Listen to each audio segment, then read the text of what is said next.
Tones Bangla. গাঢ় কালো মেঘে ঢাকা আকাশ, মুষলধারে বৃষ্টি পড়ছে সারা দিন ধরে। রাত তখন প্রায় 11টা। বিদ্যুৎ চলে গেছে ঘণ্টাখানেক আগে। কুশলবাবু কলকাতার একটি বেসরকারি হাসপাতালে চিকিৎসক। আজ তার নাইট ডিউটি। অর্পিতার মা মারা গেছে 3 বছর আগে। তারপর থেকে বাবা মেয়ে এই পুরনো বাড়িতে থাকেন। সামনে রয়েছে কুয়ো, পিছনে বাগান।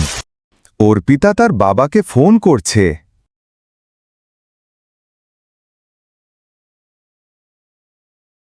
হ্যালো বাবা, আমি অর্পিতা। তুমি কখন আসবে? একলা থাকতে ভয় করছে। ভয় পাস নে মা, আমি রাত 2টোর মধ্যে ফিরব। বৃষ্টি একটু কমলেই রওনা দেব। বাইরে বৃষ্টির শব্দ, জানালায় পড়ছে বাতাসের তীব্র আঘাত। হঠাৎ শুনতে পেল কেউ যেন দরজায় টোকা দিল। কে ওখানে? দরজা কে আওয়াজ করল? কোনো উত্তর নেই, শুধু বৃষ্টির শব্দ।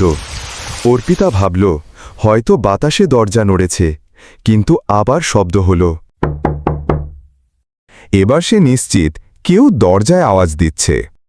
দরজার দিকে এগিয়ে গেল। হঠাৎ জানালা দিয়ে একটা ঠান্ডা হাওয়া ঢুকল। লন্ঠন শিখা নিভে গেল। সে চিৎকার করে উঠল। দরজা খুলে দেখল বাইরে কেউ নেই, শুধু বৃষ্টি আর অন্ধকার। অর্পিতা দরজা বন্ধ করে দিল, কিন্তু পিছন থেকে কে যেন তার নাম ধরে ডাকল। অর্পিতা। সে ফিরে তাকালো, কেউ নেই। তারপর হঠাৎ মোবাইল বেজে উঠল। অর্পিতা ভয়ে কাঁপতে কাঁপতে ফোনটা তুলল।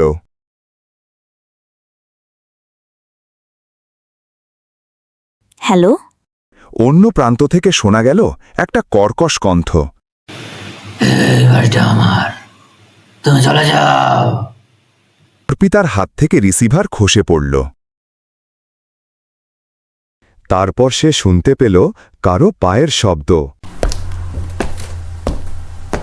বাইরে থেকে শব্দ আসছিল। এক্ষুনি দরজা খোল। সে জানালা দিয়ে বাইরে তাকালো। বাগানের দিকে একটা সাদা কাপড় পরা একজন লোক দাঁড়িয়ে আছে। তার মুখটা অস্পষ্ট, কিন্তু চোখ দুটো লাল জলজল করছে। দেখে যে কেউ ভয় পাওয়ার মতো। অর্পিতা চিৎকার করে উঠল। এরপর কাঁদতে লাগল, দিশকুন না পেয়ে। পাশে থাকা মোবাইলটিকে হাতে নেয়। তার বাবাকে ফোন করল। বাবা, বাড়িতে ভূত। কি বলছিস মা? এগুলো তোর মনের ভুল। আমি কিছুক্ষণের মধ্যে চলে আসব। মোবাইল রাখা 2 মিনিট পরে দরজায় আওয়াজ হল। দরজা খুলে দেখল তার বাবা দাঁড়িয়ে আছে। অর্পিতা বাবাকে দেখে স্বস্তির নিঃশ্বাস নিল। দেখ মা, আমি চলে এসেছি। তুমি খুব ক্লান্ত, শুয়ে পড়ো মা।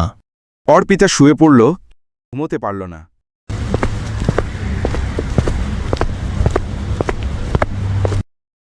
চোখ খুলে দেখল বাবা দাঁড়িয়ে আছে।